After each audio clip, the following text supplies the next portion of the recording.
오늘은 차원 축소에 대해서 알아볼 건데요. 우리가 일반적으로 알고 있는 1차원, 2차원, 3차원, 그러니까 3차원의 데이터들을 2차원으로 줄인다. 약간 이런 그림이 되겠죠.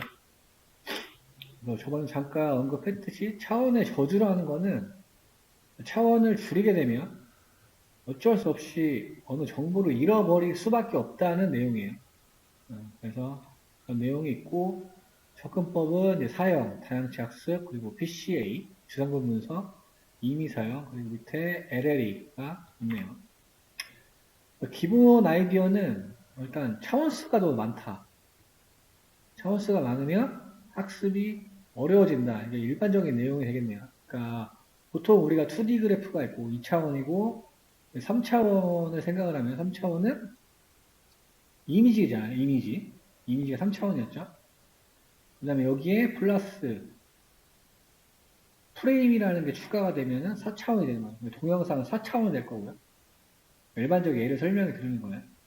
이 동영상들이 또 모이게 되면 5차원이 되는 거예요. 우리랑 친숙하지는 않지만 이런 식으로 차원이 높아지게 되면 각 피처들도 많잖아요.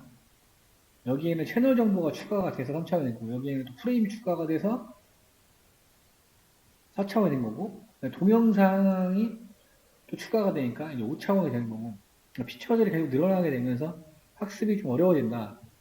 그렇기 때문에 이런 문제들을 해결하기 위해서 이런 특성수를 5차원이어도 차원을 줄여서 어느 특정 차원을 만들고 이렇게 차원을 줄여서 학습이 안 되는 문제를 학습이 가능하게 만들도록 하는 기법이다. 이게 기본 아이디어가 되겠습니다. 그렇지만 우리가 아까 차원 축소의 저주라는 게 있었으니까 어느 정도의 정보 손실은 불가피하지만 그래도 가능한 한 훈련 속도와 성능을 최대로 유지하면서 차원을 축소하는 게 차원 축소 기법의 어떤 목표가 됩니다. 그래서 엠리스 데이터셋 우리가 알고 있는 게 있었잖아요. 그래서 원래는 784개, 28 곱하기 28 그렇죠. 데이터 셋이었고 이거 같은 경우는 2차원이었죠. 왜냐면은 칼라가 아니니까 흑백이기 때문에 채널 값이 없기 때문에 2차원으로 표현했습니다.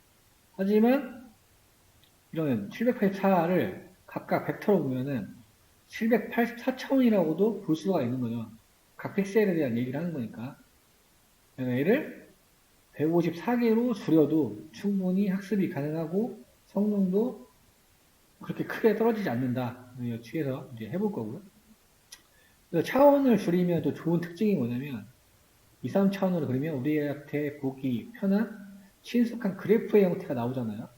근데 우리가 시각화를 하게 되면은 어떤 데이터의 통찰을 얻을 수가 있었죠. 그러니까 막 이런 플로트형의 숫자 보면 이 데이터가 뭔지 알아보기 힘들지만 이거를 차원을 축소해서 2차원이나 3차원으로 바꿔주면 비로소 우리가 어떤 이 데이터에 대한 통찰을 얻을 수 있었던 경험이 되게 많았습니다. 그래서 데이터를 시각화할 수 있게 하는 것도 차원 축소의 가장 큰 목표가 될 겁니다. 차원의 저주가 또 나오는데요. 벡터의 차원, 지금 말하면 784. 각각 픽셀이 벡터가 된다고 하면, 그렇죠? 커질수록 두 샘플 사이의 거리가 좀 커져서 과대적합이 위험도가 높아진다. 그렇기 때문에 예측이 어렵다. 과대적합이 되니까요. 너무 테스트 셋에 테스트 셋에 적합이 돼버리니까요. 그렇다고 해서 우리가 샘플을 늘리면 좋겠지만 9차원의 경우에는 샘플 수를 늘리는 게 쉬운 일이 아니다. 사실상 불가능한 일이다. 기법 나옵니다. 그래서 이제 기본 아이디어는 지금 보면 이렇게 3차원으로 보여지는 그래프가 있는데요. 실제 평면도만 보면 얘는 2차원이겠죠? 그래서 둘 다 지금 3차원이지만 데이터 자체는 2차원을 따르고 있습니다. 지금 왜냐면 얘는 지금 이동시킨 걸 보여주는 거고요. 얘도 마찬가지고.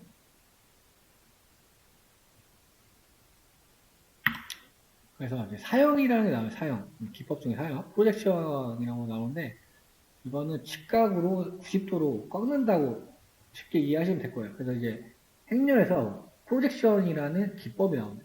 두 개 기법인데 먼저 이거부터 좀 보도록 하겠습니다. 3차원, n차원인 공간에 존재하는 데이터 셋을 d차원인 공간으로 사용을 한다. 돼 있어요. 그러니까 지금 여기서 보면 요게 2차원이 되는 거고요. 이 평면에다가 지금 90도로 여기를 기준으로 하면 이 2차원 평면의 기울기를 따져서 여기 평면이라고 하면 이대로 90도로 지금 파란 점이 생성이 되고 있죠. 여기에 이제 프로젝션의 기본 기법이라고 보시면 되고요. 그래서 이 상태로 2차원을 표현해보면 이렇게 찍혀 있다는 겁니다. 어느 축을 기반으로 해서 90도로 찍는 거라고 생각하시면 좀 쉬워요. 찍는 거. 이렇게 보여진다. 만약에 여러 번 데이터가 있다고 치면 이거 같은 경우 2차원을 찍었을 때 어디서 찍은 건가요? 위에서 바라볼 시선이 되겠죠? 아니면 여기서 바라보는 시선도 될 수 있겠네요. 근데 위가 더 맞는 것 같아요. 이쪽에서 본 게, 그쵸? 왜냐면 여기에 지금 빨간색, 주황색이 섞여 있고, 오른쪽에, 그쵸? 지금 노란색이 있는 걸 보니까, 이런 식으로 사용을 시킨 거죠, 지금. 그래서 X1과 X2, 얘를 기반으로 해서 사용을 시킨 거. 이쪽이 맞겠네, 이쪽. 이쪽으로 사용을 시킨 게 맞겠죠. X1, X2를 기반으로 해서 이쪽으로 찍어낸 게 되겠죠. 그러면 이제 한 면만 닿을 거니까. 그러면 이렇게 보이게 될 겁니다. 근데 지금 봤는데 더 복잡해졌죠. 뭔지 더 어렵고 분류하기도 어렵고. 그러니까 이런 식으로 나올 수도 있다는 거예요. 이거는 적절하게 사용된 게 아니다라는 예제를 보여주고 있는 거고요. 그렇죠. 다양치 학습은 이런 선형이 아닌 어떤 데이터셋 구성은 그냥 돌돌 말린 거를 피면은, 그렇죠? 피면은 조금 더 구분이 용이하게 된 걸 볼 수 있죠. 그래서 검은색, 뭐 빨간색, 주황색, 노란색으로. 이거를 실제로 폈다고 우리 형상을 해보면 되겠죠. 그렇게 하면은 조금 더 적절한 2차원 이미지가 출력이 되더라. 이런 것들이 가설이 존재합니다. 그래서 고차원 데이터셋이 더 낮은 차원의 다양책에 가깝다. 저차원 다양책과는 처음부터 진행하면 간단한 다양책이 된다. 일반적으로 사실이 아니다. 얘는 Z2가 있고 여기는 Z1이 있네요. 여기 보시면 이게 잘 보이시려는지 모르겠네요. 여기 보면 이렇게 직각으로 격자가 이렇게 삽입이 돼 있어요. 그렇죠? 이대로 프로젝션을 했다고 보면 되는 거죠. 근데 일반적으로 사실이 아니다. 좀 더 보도록 하겠습니다. 그래서 PCA라는 주성분 분석 기법이라는 것을 사용을 하게 될 텐데요. 아이디어는 초평면의 데이터를 사용한다. 여기 초평면은 소프트 벡터 머신 할 때 등장을 했었어요. 개념은. 그러니까 둘이 어떤 회귀라고 하면 회귀 그래프가 있으면 둘 사이를 정확한 중앙점을 나타내 주는 게 초평면이라고 간단히 그때 다뤄졌어요. 그러니까 둘 사이가 멀어야 되는데 거기에서 가장 마진이 효율적으로 나올 수 있는 딱 그 어느 공간 그런 거라고 생각을 하시면 돼요. 그래서 주성분 분석. 그러니까 어떤 게 주성분인지를 분석하는 기법이 되겠죠. 지금 이 3차원 데이터 C라고 가정을 하면요. 여기서는 분산 보존 개념, 주성분 개념이 중요하다.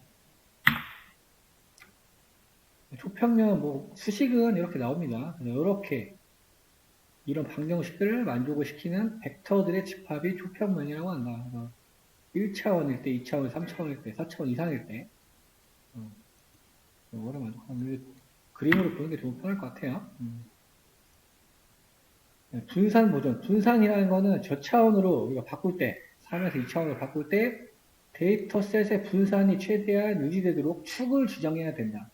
3차원일 경우에 우리가 2차원으로 한쪽 면을 프로젝션에서 찍잖아요. 그러니까 가장 많이 찍힐 수 있는 축을 찾아낸다는 얘기입니다. 아래 그림을 보면 C1 벡터가 있죠. 왜냐면 지금 이쪽으로 데이터가 가장 많으니까 요 벡터를 기준으로 일단 하되, 이 기준으로 사용을 시켜야지, 이쪽으로 찍어야지, 여기 있는 데이터들이 이렇게 겹쳐 있다고 하더라도, 그렇죠. 이쪽에 대한 데이터들은 다 찍힐 거 아니에요. 그렇죠. 만약에 이런 데이터들을 이쪽으로 사용을 한다고 하면, 여기서부터 이만큼밖에 안 찍히는 거잖아요. 그럼 일단 데이터 손실이 되게 많이 일어나겠죠. 그래서 분산이 가장 많이 최대한 유지되도록 한 다음에 그 방향으로 사용을 시켜야 된다라는 얘기가 나요. 그래서 이게 분산 보존에 대한 개념이 되겠습니다. 근데 지금 보시면은 이 점선, 그 다음에 요선, 요선으로 하면은 좀 짧게 되겠죠? 프로젝션 하면 얘도 마찬가지고요. 그러니까 여기 이 긴 라인으로 되어 있는 선이 가장 분산이 높은 거. 얘는 분산이 중간, 얘는 분산이 거의 없죠. 그러니까 이 각도로 차원 축소를 하면은 데이터가 되게 많이 유실된다는 이야기가 되겠습니다. 그래서 그 기반이 되는 축을 찾는 것, 그게 이제 주성분 분석이 되겠죠. 아까 말했던 우리 롤 케이크를 2차원으로 변환한 결과라고 합니다. 그래서 뭐 리니어 커널, RBF 커널, 뭐 시그모이드 커널이 나왔는데 이런 식으로 일단 시켰다. 모양이 조금 다르긴 하지만 우리가 봤을 때는 얘가 가장 사용이 잘 되어 있는 걸 확인할 수 있죠. 여기 시그모이드.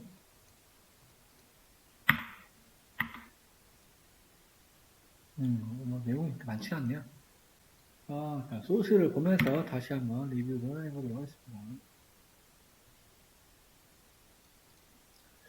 그래서 우리가 이제 계속 반복된 데이터셋이 나올 거예요. 교재 기반이 일단 풋고 데이터셋이나 이런 게 많아서 오랜만에 풋고 데이터셋 아이리스 로드 해가지고요. 그럼 아이리스에는 뭐 데이터, 타겟 이런 것들의 값을 가지고 있었죠.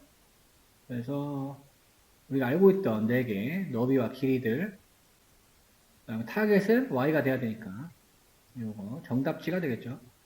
찍어본 거. 마커를 했어요. 하나는 꺽쇠 그래프, 하나는 스퀘어 그래프, 하나는 동그라미 그래프.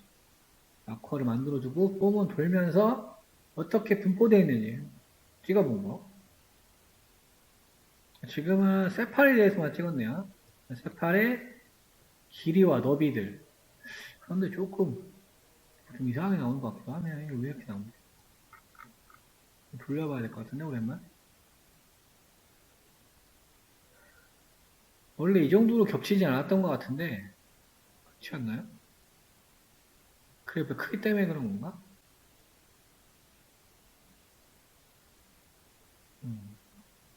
여기 이거 굉장히 많이 겹치고 있는 영역이 좀 있네요. 여튼, 우리 스탠다드 스케일러를 통해서 표준 정규 분포를 가질 수 있도록 값을 바꿔주고, 그 다음에 여기서 PCA, 사이킨런의 디컨버전이나 PCA 주성분 분석을 하고, 지금 주성분 개수가 나온 거죠. 컴포넌트가 성분이라는 얘기니까 주성분 2개로 지정을 했습니다. 지정을 한 다음에 여기서 트랜스폼을 해준 거죠. 그러면은 지금 표준 정규분포를 가질 수 있도록 스케일링이 된 데이터들을 주성분 기법을 통해서 나온 값들이 오게 되는 거죠. 주성분사가 2개로 했으니까 그렇죠. 2개가 나온 거고요. 이거는 데이터 개수, 로우수가 되는 거고. 실제로 첫 번째 거, 그래서 값이 어떻게 주성분 분석이 됐는지 보니까 이런 수치로 바뀐 거를 확인할 수가 있습니다. 그래서 이 바뀐 거에 네이밍을 다시 해서 주성분 1, 2로 지정을 해놓고 다시 뽑은 거죠. 그러니까 원래 지금 우리가 위에 피처가 4개 있었잖아요. 4개. 여기 4개. 얘네를 2개로 바꾼 거라고 생각하시면 되겠죠. 2개로. 주성분을 뽑아가지고요. 저 데이터셋을 기반으로 해서 PCA를 통해서. 그러면 이것도 돌려보도록 하겠습니다. 이게 실행이 안 돼 있냐?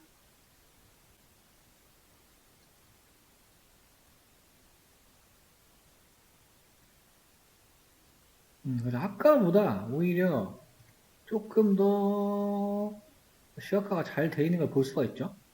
이렇게. 왜냐면 지금 데이터에서 분류를 할 거니까요, 분류. 조금 이 부분이 겹치긴 하지만, 주성 분석 안 했을 때보다 오히려 조금 더 잘 되어 있는 걸 볼 수가 있습니다. 그래서 여기 PCA Explained Variance Ratio를 하면, 분산 비율, 볼 수가 있어요. 72%, 22%. 이렇게 나온 게 되겠습니다. 주성 두 개. 분산 비율이 크면 좋다고 했어요. 크면.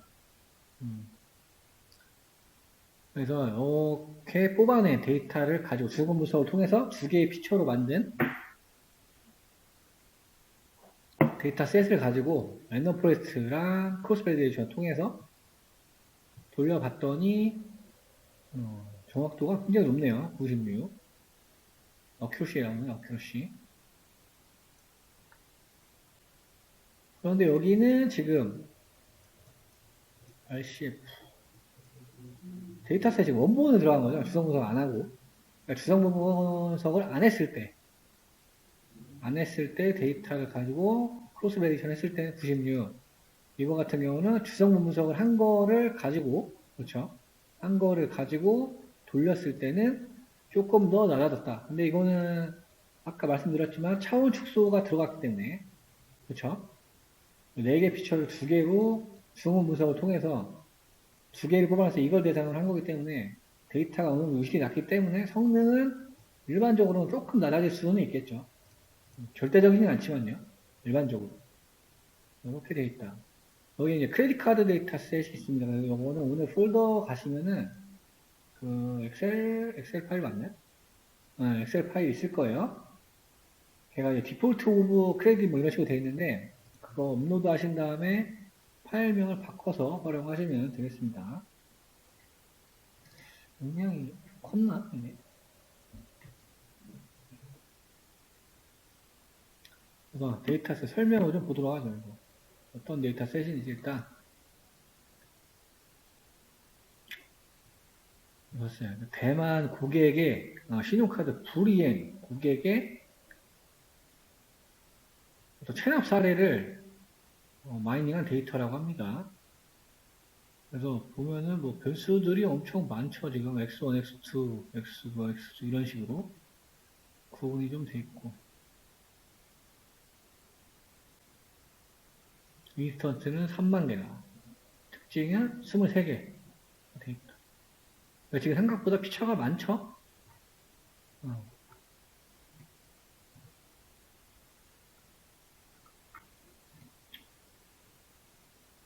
그 데이터셋을 로드했고요. 여기서는 지금 앞에 인덱스 추가돼서 이렇게 나온 거고. 그래서 이 엑셀 파일에서 데이터 시트만 가져와서 여기서 인티저 로케이션을 통해서 가져온 부분이 되겠네요. 엑셀.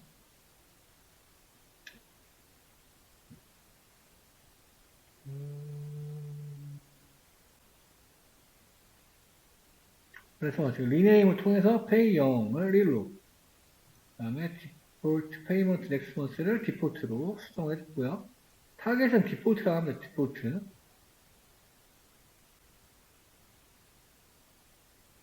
그러니까 X에서는 디폴트를 빼줘도 되겠고요. 디폴트가 왜 안 보이냐? 중간에 적혀 있는 건가? 아, 요거죠, 요거. 요거 지금 리네임 한 거니까. 그러면, 저도 좀 올려서 다시 한번 실행을 좀 해보도록 하겠습니다. 안 보니까 와닿지가 않네. 그다음에 좀 바꿔주고, 데이터셋, 피처들 보고, 일단 다 넣어놓고요. 다 인트형이네요. 그래프 10원으로 좀 그려보는 거. 코릴레이션을 그려보는 거네요, 코릴레이션. 그래서 뭐 보니까 굉장히 복잡하긴 합니다.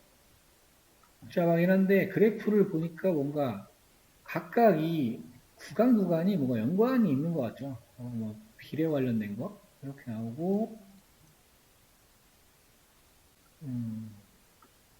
이 대각선은 자기 자신이니까 상관없고요. 온도 입력을 그려봤다. 그래서 지금 우리가 PCA 다루고 있으니까요. PCA 차원 주성분 분석을 하기 위해서 주성분 분석이랑 스탠다드 스케일러를 가져와서 각각 우리가 번호로 매겨져 있는 피처들을 생성을 하는 거죠. 리스트로 담아가지고 그래서 숫자가 붙어있는 걸 하나를 모아가지고 만들어서 찍어보는 부분, 그래서 어느 속성을 얘기하고 있는지, 그 다음에 스케일러 만들어가지고 스케일러에다 데이터 넣어주고요. 그 다음에 여기서 다시 PCA를 만들어서 PCA에서 위에서 트랜스폼한 데이터를 넣어줘서 2차원을 뽑아주는 부분이 되겠네요. 이거는 분산 비율을 얘기하는 거고요. 아까 말씀드린 거, 베리언스 레티오. 대상 속성이 이렇게 있었는데, 얘네들을 지금 이렇게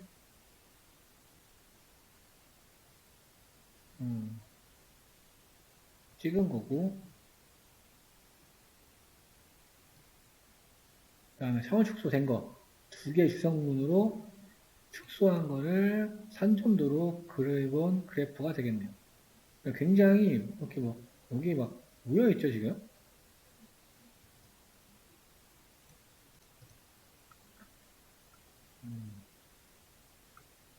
어떤 비슷한 값들을 가진 것들이 되겠다. 왜냐면 근데 이 각각 얘기하는 피처들이 그렇죠? 같은 것들을 제가 의미하고 있잖아요. 얘는 뭐 비례에 관련된 부분, 페이에 관련된 부분 이런 식으로 있다 보니까 조금 산점도 그렸을 때 뭉쳐 있는 거를 확인할 수가 있겠네요.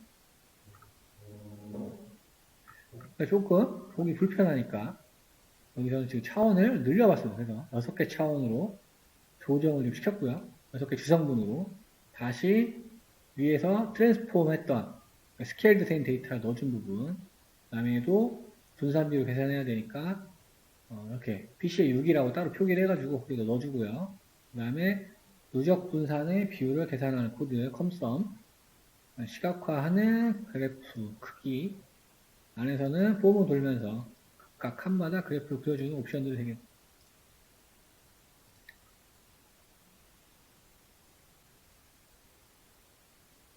그래서 아까 6개 주성물을 뽑았으니까요. 그래프를 그려봤습니다. 그랬더니 타겟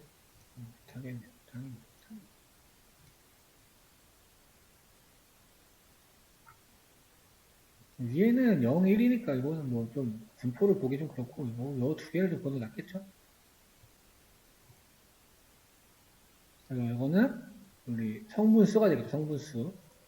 성분수고 거기에 대한 베리언스 레티오.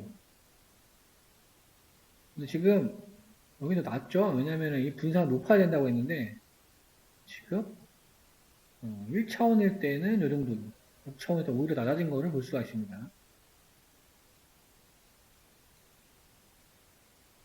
그 다음에는 누적된 얘 같은 경우는 6차원일 때가 높네요. 8까지 나온 거 보니까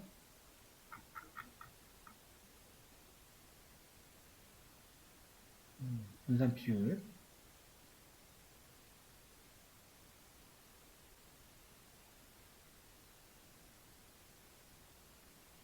그래서 비교를 해보기 위해서 앙상블의 랜덤 포레스트 얘도 만들고 얘는 원본 데이터죠. 원본 데이터 넣었을 때는 크로스 베리에이션 했을 때는 81 정도 나왔고 지금 6차원일 때 6개의 성분으로 6개의 주성분으로 해서 예측 수행했을 때는 이렇게 78 정도가 나왔더라. 지금 이걸 보셔야 돼요. 이거 누적된 분산 비율 그냥 분산 비율을 봐야 되니까 그렇죠? 얘는 그냥 분산 설명인 거고 그러니까 지금 6차원일 때가 그래도 분산 비율이 높으니까 이걸로 선택을 해서 모델을 만들고 어큐러시를 뽑아본 부분이 되겠죠. 당연히 원본보다는 성분이 줄어들었기 때문에 조금 성능이 낮아졌지만 그래도 이제 최선을 찾아서 뽑아본 것이다 라고 생각하시면 되겠습니다. 자, 여러분들이 잠깐 차원을 바꿔가면서 한번 실습을 잠깐 해보고 계세요. 똑같은 붓꽃 데이터 셋이고 LDA라는 기법을 적용할 겁니다. LDA는 축을 찾아내는 어느 기법이 되겠고요. 여기 보면 리디어 디스크리미네이트 아날리시스. 그래서 뭐 패턴을 찾는다든가 차원 축소, 지금 우리가 하고 있는 게 이거니까요. 분류에 조금 특화되어 있는 거. 그 분류 성능을 올리기 위한 기법이라고 보시면 될 것 같아요. 그래서 부분은 다 똑같고요. 여기서만 이렇게 LDA로 성모 2개를 뽑아라. 그 다음에 그려봤더니 아까보다 조금 더 분류가 잘 되는 것을 볼 수가 있습니다. 그렇죠. 이 정도 지금 겹쳐 있는 거 빼고는 그렇죠. 시각적으로도 굉장히 표현이 좀 잘 되어 있는 거죠. 그래서 예를 굳이 이제 한국어로 표현하자면 선형 판별 분석이라고 보시면 되겠어요.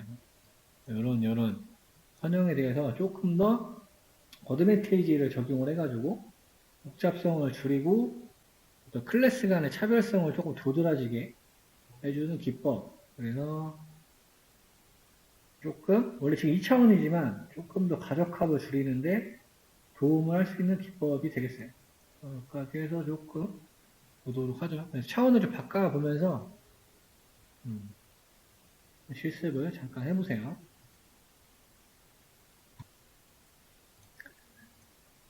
SVD라고 나오고 이거 인위적으로 2 곱하기 행렬을 생성을 했습니다. 그래서 A라는 곳에 담아놨고요. 보시면은 이렇게 이제 공식이 성립이 되어 있는데 이렇게 A, U가 A가 되는 거고요.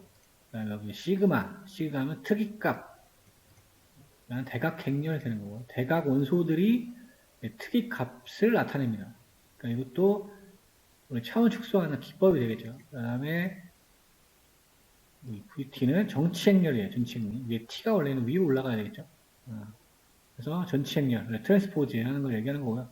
그래서 A를 넣어가지고 SVD, 특이값 분해를 하는 클래스가 되겠죠. 그 다음에 이렇게 각각 변수로 담아준 다음에 출력을 했습니다. 그러니까 지금 4 곱하기 4하고 대각 원소는 4개니까 1차원이 되겠고요. 그 다음에 이거에 대한 전치행렬이니까 4 곱하기 4가 되겠죠. 그래서 어차피 이 숫자는 지금 랜덤으로 생성된 거기 때문에 표현을 하면 얘가 대각행렬이 되는 거고 특이값을 가진 대각행렬을 보시면 돼요. 특이값. 우리가 특이값을 찾기 위해서 이렇게 행렬을 분해한 거기 때문에 그렇죠. 그다음에 이거는 인풋 데이터 되겠고요. 얘는 저거를 트랜스포즈한 데이터가 되겠죠.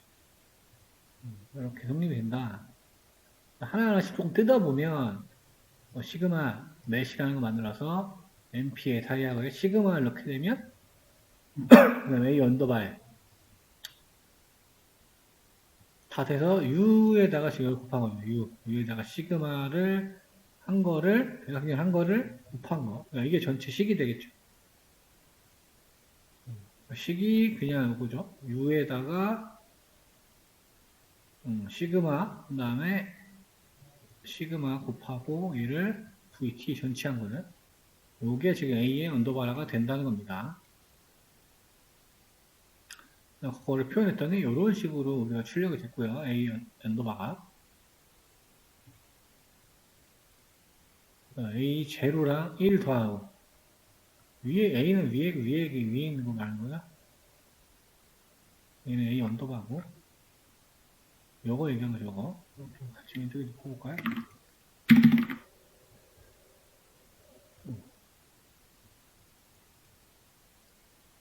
다시 출력을 해보니까 이건 똑같아졌죠? 이 공식을 사용하면 다시 대칭행렬로 되는 걸 확인할 수가 있습니다. 그대로 곱한 거라고 생각하시면 돼요, 곱한 거.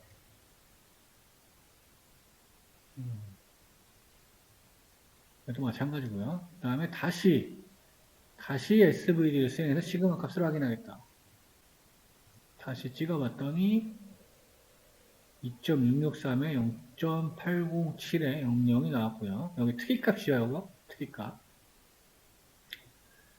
그래서 유행렬의 같은 경우에는 시그마와 내적을 수행하니까 시그마에서 앞에 2열만 추출하겠다. 01, 0번 열하고 1번 열만 추출해서 U 언더바에 담아놓고요. 시그마 같은 것도 마찬가지로 앞에 이행만 추출해서 넣어준 다음에 전치도 마찬가지로 앞에 이행만 다 지금 이행만 추출을 해가지고 다시 내적을 했습니다. 4 곱하기 2, 2 곱하기 2, 2 곱하기 4 한 결과 지금 여기 빼고 요거 2개 빼고는 똑같이 나왔죠. 그래서 위에 요건 똑같고 요거가 달라졌는 거를 확인할 수 있고요. 그러니까 지금은 딱 이 공식을 사용해서 어떻게 결과가 나온다를 조금 중심으로 보시면 좋을 것 같아요. 앞으로 지금 계속 나올 거기 때문에 트렁케이트 SVD라는 걸 이용해서 행렬 분해를 해보겠다. 사이파이에서 라이브를 가져오고요. 이런 식으로 똑같죠. 직교행렬하고 대각행렬하고 전치 한 거를 다시 담아놓고 여기서는 성분수를 지정을 해서 특이값을 4개 여기서는 이제 특이값을 이용한 행렬 분해를 하는 거니까 특이값을 성분으로 집어넣어가지고 수행을 했더니 원본이 이렇게 1, 2, 3, 4, 5, 6 1, 2, 3, 4, 5 6 곱하기 6 행렬이었고 가운데 시그마 값을 가진 대각행렬 그 다음에 트렁케이트 SVD에서 한 시그마 행렬 그 다음에 여기 보시면 다시 복원을 시켰어요. 복원.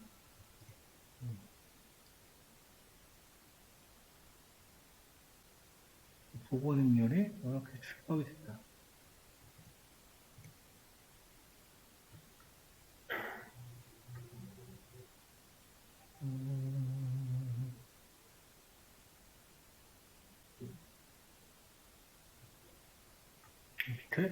밑에를 보고 다시 봐야 될 것 같습니다. 그래서 이번에는 사이키넌에 있는 트렁케이트 SVD를 이용해서 변화를 시켜본 거고요. 아이리스 데이터 셋으로 2개만 뽑도록 한 거죠.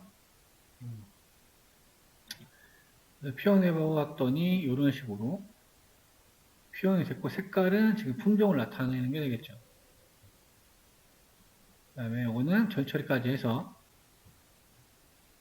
표준화 스케일러까지 삽입해가지고 똑같이 2개 특기값을 2개로 지정을 해서 만든 부분입니다.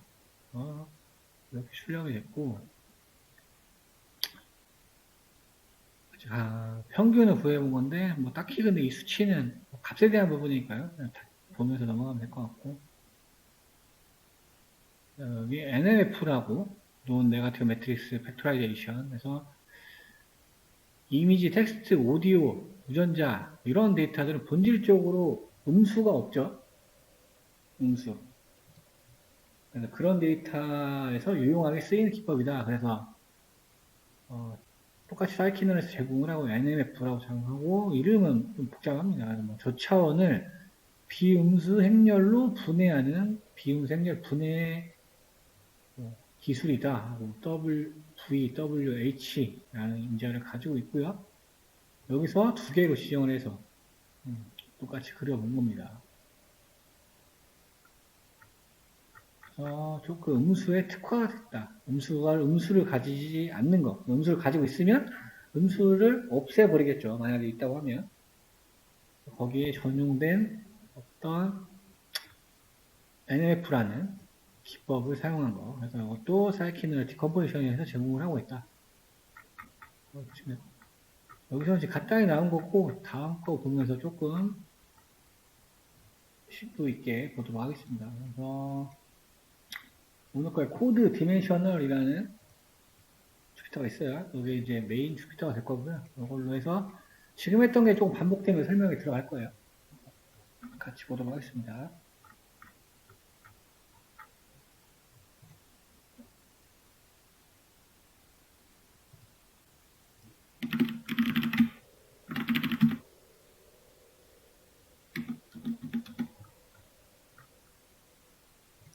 그래서 이제 뭐 커널 PCA라고 나왔어요. 커널 PCA. 그래서 커널을 사용해서 주성 분석하는 게 되겠고요. 두 개를 지정해 놓고 또 커널에 대한 인자 지금 RB, F라고 넣고 감마 랜덤 스테이트 넣어놨고 지금 잠시만요. 밑에 걸 보고 밑에 거부터 보고 위에 거 봐야 되는데 좀 양이 많은데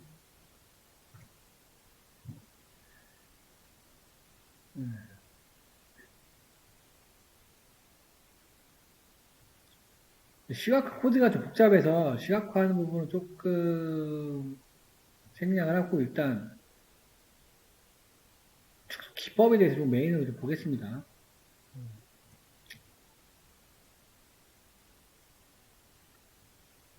아까 말했던 그림에 대한 부분이에요. 그래서 사용을 어떻게 한다. 그래서 지금 이 평면에서 그렇죠. 이 차원에서 이쪽으로 직교 프로젝션을 한 거를 시작하는 부분인데 소스는 좀 복잡하게 돼 있어가지고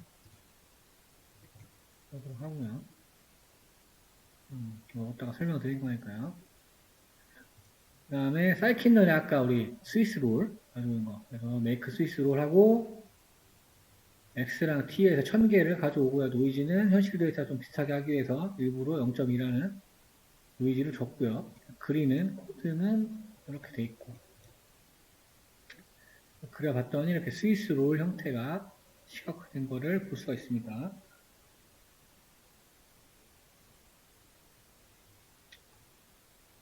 이거는 이제 3차원으로 표현을 하는 거고 얘를 2차원으로 펴서 표현을 한 부분이 되겠죠.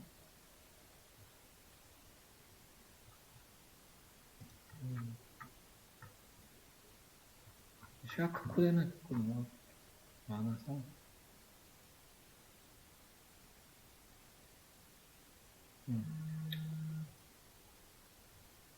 그래서 주성분 PCA와 트위카폰이나 SVD 지금 잠깐 앞에 설명드린 게 될 겁니다.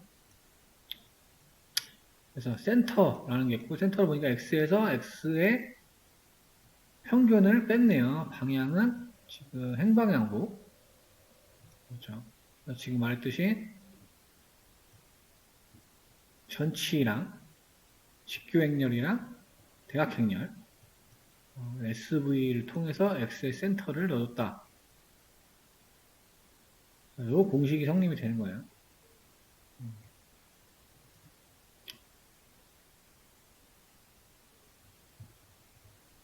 그래서 얘를 쉐이프를 잘 찍어볼까요?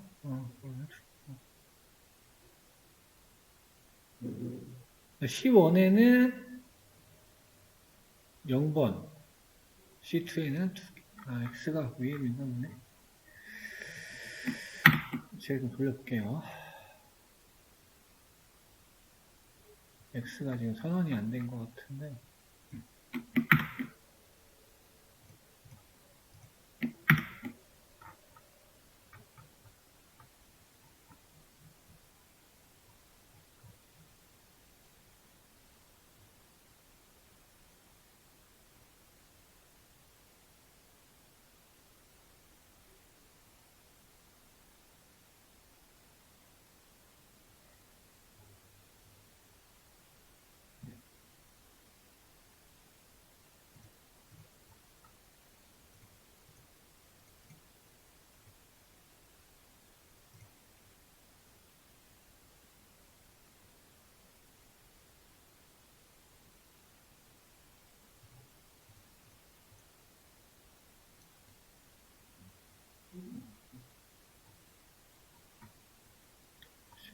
왜 안 된 거야?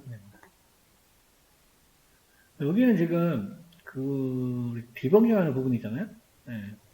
여기에서 만들어 놓은 여기서 보면은 직교행렬은 n 곱하기 m, 시그마는 n 곱하기 n, 왜냐면 대각행렬이니까. 그 다음에 v는 n 곱하기 n.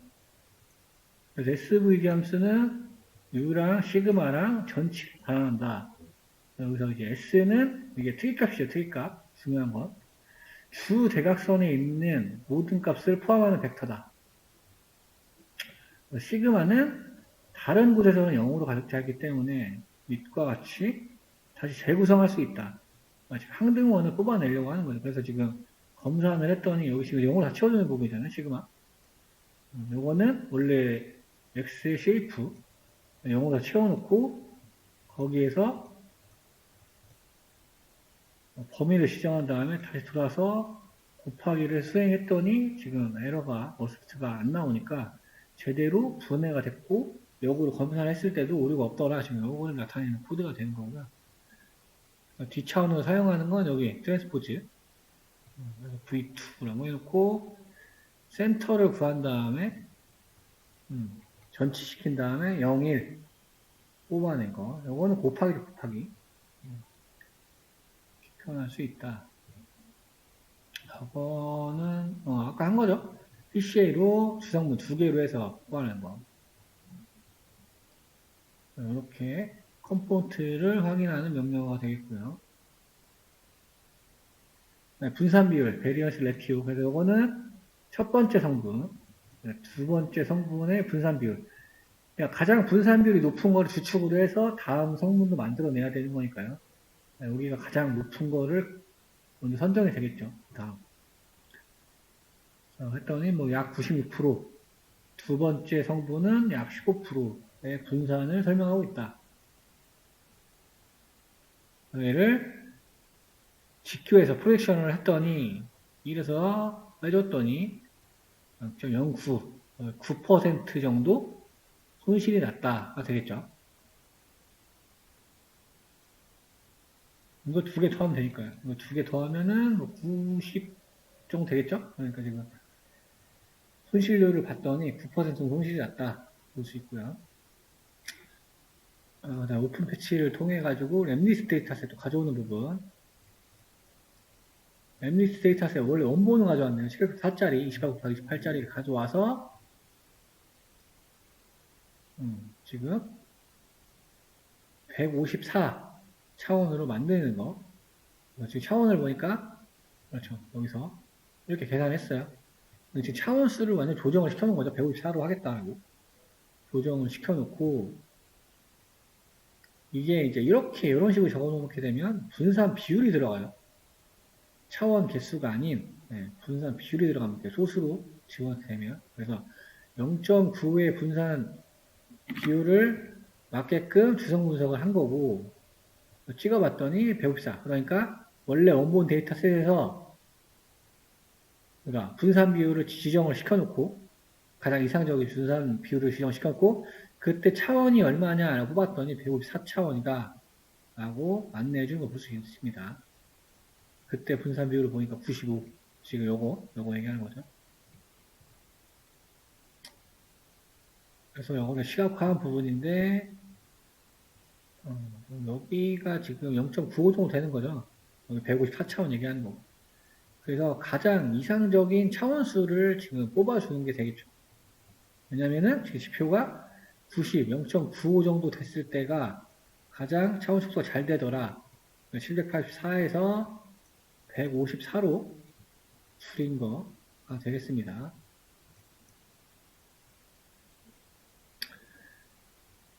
그래서 우리가 알고 있는 뭐 랜덤 포레스트나 뭐 파이프라인, 그 다음에 여기서 랜덤 서치를 사용을 했네요. 파이프라인은 우리가 자동화 시키거나 효율적으로 메모리나 로직을 할 수 있기 위해서 만들어 놓은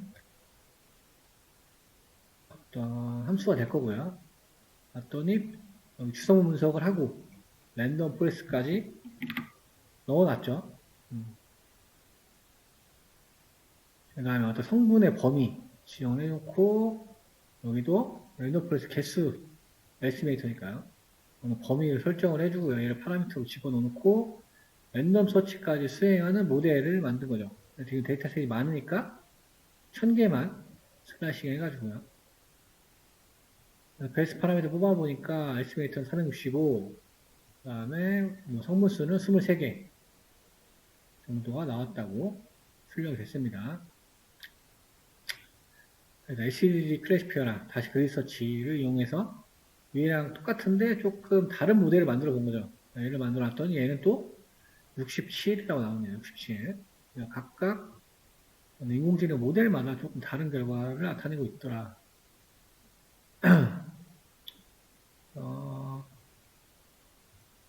이제 압축하는 걸 보여주는 거예요. 압축. 0.95로 만들어 놓고 엑셀 리듀스 PC에 트랜스포만 데이터 넣고 여기 커벌드라고 해서 원래 있던 줄여놓은 거를 다시 원상태로 복구시켜주는 함수입니다. 인버스 트랜스폼. 그래서 원래 원본 784짜리를 아까 154짜리로 바꿨다고 했으니까요. 근데 봤을 때 육안으로 크게 차이는 없죠. 뭔가 이제 레졸루션 같은 건 조금 떨어진다는 느낌은 있지만 이 모델을 활용하고 실제로 분류했을 때 사용하는 알고리즘들의 영향을 크게 미치지 않더라. 이렇게 육안으로 찍어서 보여준 부분이 되겠고요. 여기 또 랜덤 PCA라는 기법도 나왔습니다.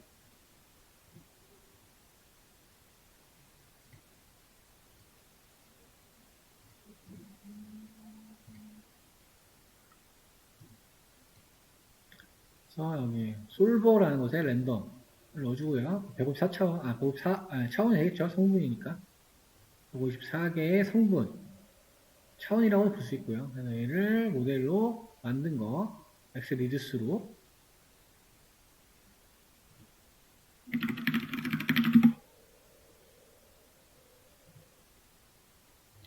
그러니까 지금 보면은 랜덤 PCA는 아까 SVD를 확률적으로 만드는 기법이 되겠고요. 확률적으로. 점진적이라고 나온 거는 일단 좀 쳐볼까요?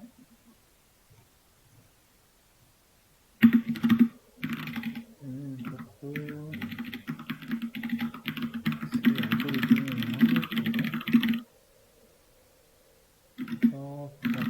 빠르게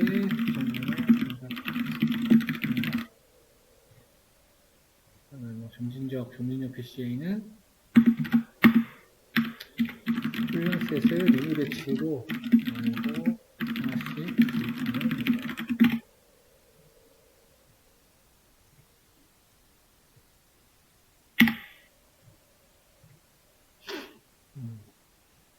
여기 배치를 얘는 100으로 나눈 다음에 배치마다 주입하는 모델.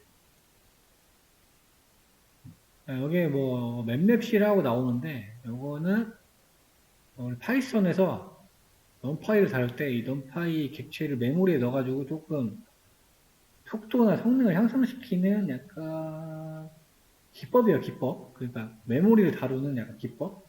그러니까 우리가 뭐 딥러닝 할 때 우리가 그래픽 카드를 사용하는 것처럼 마치 그렇게 사용할 수 있도록 해주는 기법이고 파이썬에서 그중에서 넘파이에서 맵맵이라는 클래스가 이제 데이터셋이 메모리에 들어있는 것처럼 취급해가지고 작동을 하게끔 만들어주는 거예요. 간단히 소개를 시켜드리는 겁니다. 그래서 속도가 조금 더 빠르겠죠. 나타내주고 있는 거고요.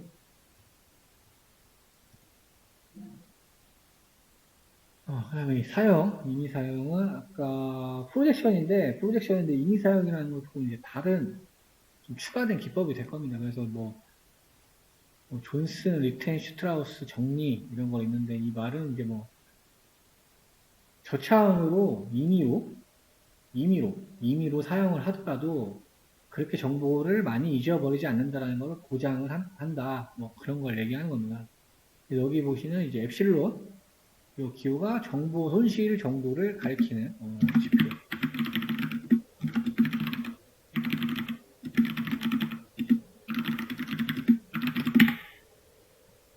지금 보면 0.1로 돼 있으니까 이 말은 뭐냐면 사용된 그 데이터의 파이의 거리의 제곱이 원래 거리의 제곱에 비해 10% 정도 차이를 갖도록 했다. 이런 인자로 보시면 될 것 같습니다. 여기에 지금 또 그 말씀드린 이름이 나왔죠. 함수 이름. 존슨, 리튼, 슈트라우스.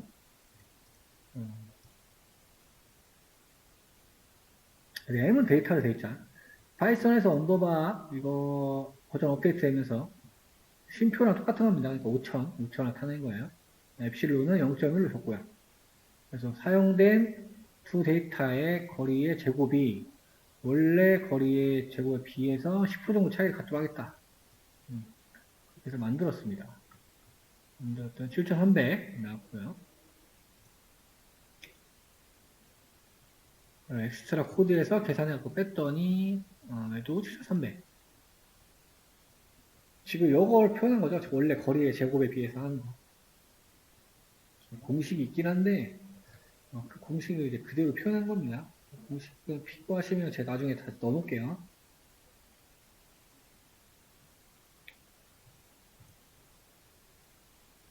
여기는 2만. 얘네다가 2만 넣어놓고요. 램시 만들어 놓고 프로젝션 MP SQRT D를 넣어서 뒤에 분산을 얘기하냐 분산. 연팔 분산으로 위에 나눈 거. 그 다음에 X라는 랜덤에서 만들어서 지금 보면 X에다가 얘를 트랜스포즈한 거를 곱한 거죠. 그거를 X 리지스 차원 축소를 한 거를 전처리해서 넣어놓은 변수가 될 거고요. 여기서는 뭐 가우시안 프로젝션도 넣었는데 가우시안은 이제 뭐 희소행렬을 사용할 경우 빠르다. 대응량이 그래서 얘는 지금 사이키노에서 제공하는 거죠. 그래서 랜덤 프로젝션이라는 걸 제공하고 여기서 가우시안 랜덤 프로젝션을 사용하고 희소행렬 다 0으로 구성되어 있는 행렬을 말하는 거죠. 그럴 때 속도가 좀 빠르더라. 엡실론은 똑같고요.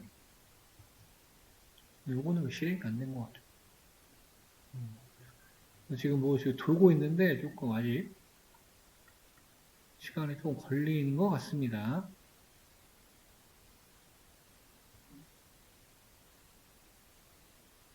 결과는 뭐 이따가 살펴보도록 하고요.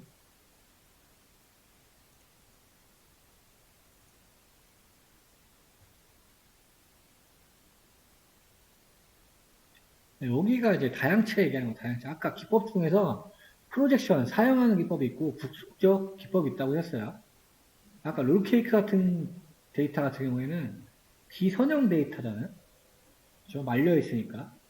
그렇지만, 국소적으로는 데이터가 연관이 돼 있을 것이다라는 가설을 사용을 해서 저차원을 찾는 기법이 되겠습니다. 그래서 LL이라고 나와서 비선형 데이터셋에서 조금 더 유리하게 적용이 돼서 출력이 될 겁니다. 그래서 이거는 이따가 출력되면 보도록 하고요. 이렇게 수학이 오래 걸리는 거예요.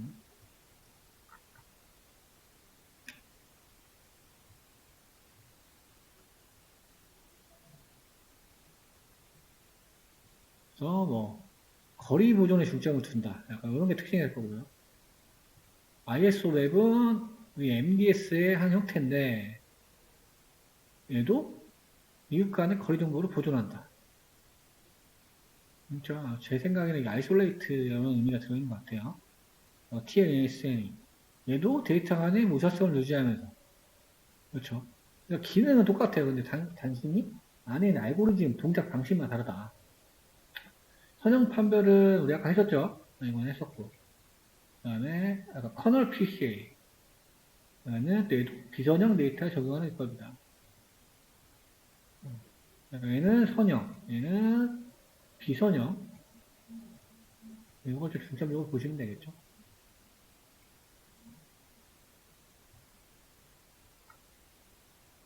이것도 똑같이 나왔고.